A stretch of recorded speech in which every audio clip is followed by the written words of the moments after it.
በስመ አብ ወወልድ ወመንፈስ ቅዱስ አሐዱ አምላክ አሜን። እንደምን አደራችሁ? መንፈስ ቅዱስ ስድስተኛ ክፍል።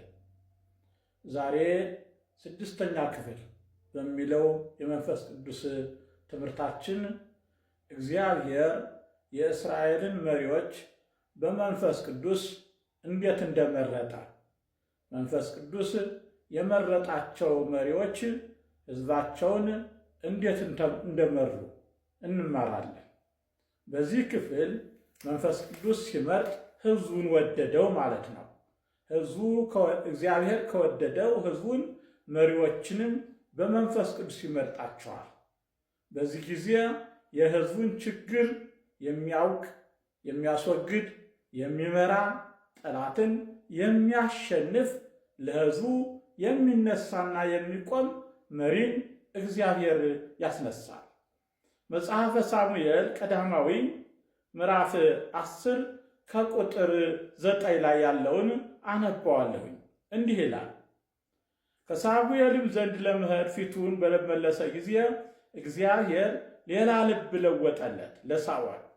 በዚያም ቀን እነዚህ ምልክቶች ሁሉ ደረሱለት። ወደዚያም ኮረብታ በደረሰ ጊዜ እነሆ የነቢያት ጉባኤ አገኙት። የእግዚአብሔርን መንፈስ በኃይል ወረደበት፣ በመካከላቸውም ትንቢት ተናገረ። እንግዲህ በመጽሐፈ ሳሙኤል ምዕራፍ 10 ከቁጥር 1 ላይ እግዚአብሔር ሳሙኤልን ንጉሥ ለእስራኤል እንዲያነጉስ አዘዘው። ስለጠየቁ መጀመሪያ በመጠየቃቸው ሳሙኤል አዝኖ ነበረ።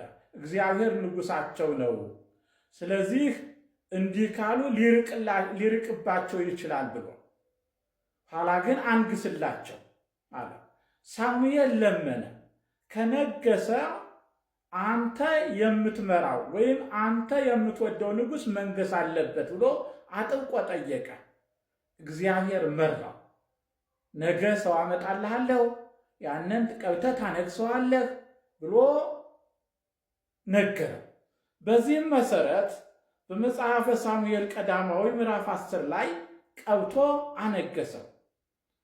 እግዚአብሔር የቀባውና መንፈስ ቅዱስ የሰጠው መሆኑን ለማረጋገጥ፣ የእግዚአብሔር ፈቃድ መሆኑን ለማረጋገጥ ሳኦል ከተቀባ በኋላ ሌላ ሰው ሆነ። ሌላ ልብ ተሰጠው።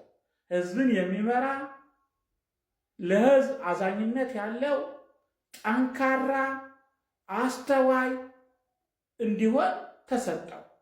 ስለዚህ ሌላ ልብ ተሰጠው ይላል። ወደ ነቢያት ጉባኤ ሲሄድ ደግሞ እንደ ነቢያት ትንቢት ተናገረ። ይህም መንፈስ ቅዱስ ያለው መሆኑን የሚያረጋግጥ ነው። መጽሐፈ ሳሙኤል 11 ላይ ደግሞ ሌላ ታሪክ እናገኛለን። አሞናዊ የተባለ ንጉሥ የአሞን ሰው በእስራኤል ላይ ተነሳ እና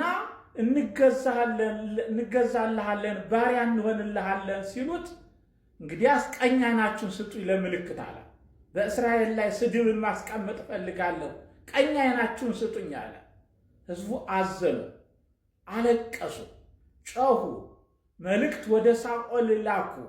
ስለዚህ ሳኦልን ሲሰማ እንዲህ ሆነ። በቁጥር 6 ላይ ይህን ነገር በሰማ ጊዜ በሳኦል ላይ የእግዚአብሔር መንፈስ በኃይል ወረደ፣ ቁጣውም እጅግ ነደደ ይላል። የእግዚአብሔር መንፈስ በኃይል ወረደበት፣ ቁጣውም እጅግ ነደደ። ሕዝቡ ሲበደል ሲሰቃይ እንዲህ ያለ የግፍ ጥያቄ ቀኝ ዓይናችሁን አውጥታችሁ ስትሰጡኝ ነው ከእናንተ ጋር የምስማማው ብሎ በተናገረ ጊዜ ሳኦል ይህን ሲሰማ ናዖስ ይህን አለን ሲሉት እጅግ ተናደደ እና የእግዚአብሔር መንፈስ በኃይል ወረደ፣ ተዋጋ። ናዖስ አሞናዊውን አሸነፈ፣ ሕዝቡንም ከስድብ ነፃ አደረገ። እግዚአብሔር ከዚህ በኋላ ግን ሳኦል እግዚአብሔርን እያሳዘነ መጣ። የታዘዘውን መፈጸም አቃተው። በዚህ አይነት ሌላ ሰው ተመረጠ። እሱም ዳዊት ነው። አዎ እግዚአብሔርም ሳሙኤልን ሌላ ሰው ምረጥ፣ ዳዊትን ምረጥ አለው። ዳዊትን መረጠ። ዳዊትን በተመረጠ ጊዜ መጽሐፈ ሳሙኤል ምዕራፍ 16 ቁጥር 9 ላይ 14 ላይ ይቅርታ፣ እንዲህ ሆነ። ዳዊትን በተመረጠ ጊዜ በጎቹን ይጠብቅ ነበረ። እነሆ እስከሚመጣ አንቀመጥም አለ። ዳዊትን በተመረጠ ጊዜ ቁጥር 13 ላይ የዘይቱን ቀንድ አፈሰሰበት። የእግዚአብሔርን መንፈስ ከዚያን ቀን ጀምሮ በዳዊት ላይ በኃይል መጣ ይላል። የእግዚአብሔር መንፈስ በዳዊት ላይ በኃይል መጣ እና ዳዊት ሕዝቡን ለመምራት ለማስተዳደር ብቃት በመንፈስ ቅዱስ አገኘ፣ ኃይል በመንፈስ ቅዱስ አገኘ። ዳዊትም እንዲሁ የእግዚአብሔርን ሕዝብ የሚገዳደር የሚንቅ ትዕቢተኛ ጎልያድን በወንጭፍ አሸነፈው። ያ ጦር ታጥቋል፣ መሳሪያ ታጥቋል፣ የብረት መታጠቂያ የብረት ገንባል ራሱ ላይ የሚደፋው የብረት ቆብ አለ። በቀላሉ የሚሸነፍ አይደለም። የጦር ልምድ አለው። ግን ዳዊት በወንጭፍ አሸነፈው።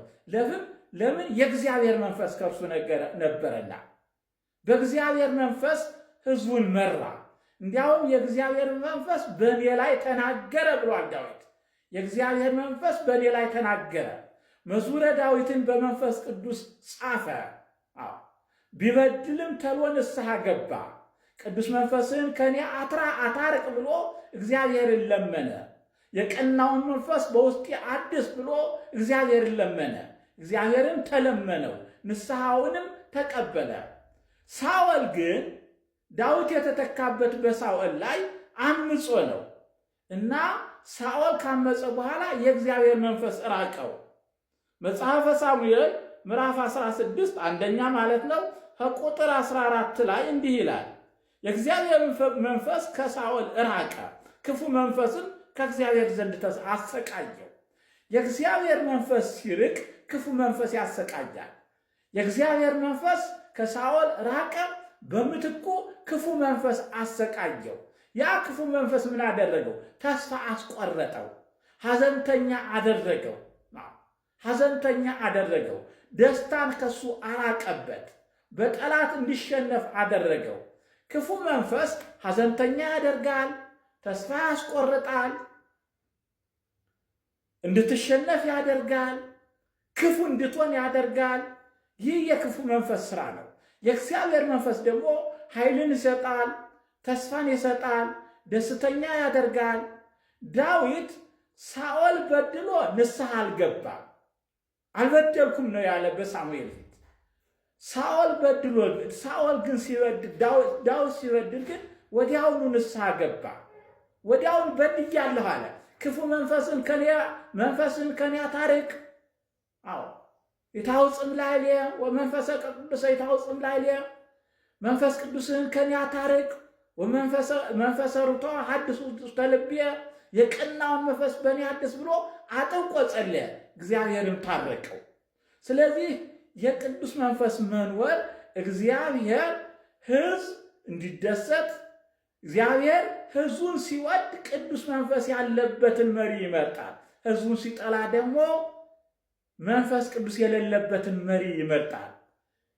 የመንፈስ ቅዱስ ሥራ 5ኛ ክፍል ይቀጥላል።